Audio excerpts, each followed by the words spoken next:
আজকের এই বিশেষ সংবর্ধনা অনুষ্ঠানের প্রধান অতিথি, অনুষ্ঠানের সভাপতি, আমার শ্রদ্ধেয় শিক্ষক মণ্ডলী, ম্যানেজিং কমিটির সম্মানিত সদস্যবৃন্দ, বিভিন্ন বিদ্যালয় থেকে আগত প্রধান শিক্ষকবৃন্দ, আমার পিছনে আছেন আমার এই স্কুলের কৃতি শিক্ষার্থী এবং প্রিয় ছাত্রছাত্রী ভাই বোনেরা, সবাইকে আমার ভালোবাসা, শুভেচ্ছা এবং অন্তরের অন্তঃস্থল থেকে কৃতজ্ঞতা জানাই। করলাম আপনারা আমার জন্য দোয়া করবেন, যেন আপনাদের এই ভালোবাসায়, যেই ছেলেটা, গ্রামের ছেলেটা কথা বলতে পারতো না, একটা সাদা প্যান্ট নীল শার্ট পরার স্বপ্ন দেখা বাংলাদেশের বিভিন্ন প্রতিষ্ঠান থেকে পড়াশোনা করে আমার স্কুলের অর্জন এবং আমার শিক্ষকদের অর্জন।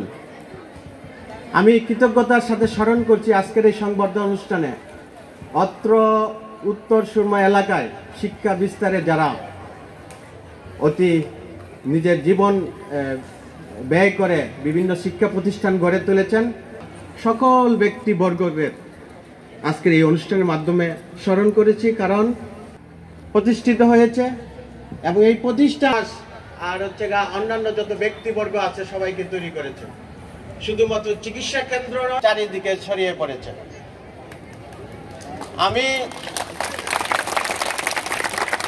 যেই ছেলে মেয়েরা যে জায়গায় বসে আছে, এখানে একবার আমার এক শিক্ষক মহোদয় আমাকে আমার সফলতা অর্জনের বড় একটা পথ তৈরি করে দিয়েছে। আমি আজকের এই প্রোগ্রামে আমার এই ক্ষুদ্র জীবনের সংগ্রামী যে পথ চলা, সেই পথ চলায় অনেক মানুষের অবদান আছে, অনেক বিদ্যাপীঠের অবদান আছে, অনেক ব্যক্তিবর্গের অবদান। আমি সবাইকে স্মরণ করছি, গ্রামের মক্তব থেকে শুরু করে আমার যে প্রাইমারি স্কুল আছে, হাই স্কুল, কলেজ, বিশ্ববিদ্যালয়, সকল শিক্ষকদেরকে আজকের এই সংবর্ধনা অনুষ্ঠানে আমি তাদের স্মরণ করছি এবং কৃতজ্ঞতা জ্ঞাপন করছি। সর্বশেষ আমি শুধু একটি কথা, আমি যখন এখানে সুনামগঞ্জ জেলায় 2000 সালে সর্বোচ্চ সংখ্যক মার্ক পেয়ে সারা জেলাতে প্রথম স্থান অধিকার করি, তখন আমার পারিবারিকভাবে সিদ্ধান্ত হয়েছিল আমি পুলিশে যাই, পুলিশে সৈনিক পদে যাই।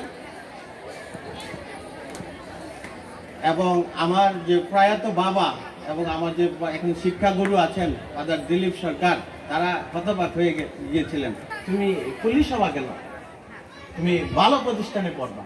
কিন্তু সত্যি করতে মার্কস যদি পাই না কেন, ভালো প্রতিষ্ঠানে পড়ার মতো অর্থনৈতিক সচ্ছলতা আমার পরিবারের কখনো ছিল না।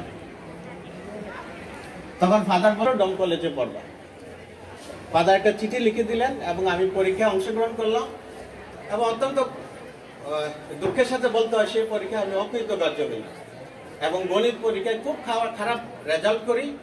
তখনকার যে প্রিন্সিপাল, সায়েন্স পড়ার যোগ্যতা নাই, তুমি অঙ্কে খুবই দুর্বল, তুমি আর্টস পড়ো।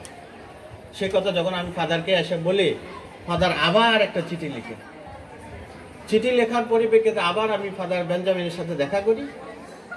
দেখা করার পরে ফাদার তখনও রাজি হয় না আমাকে পড়ানোর। তখন ফাদার বলে, ঠিক আছে,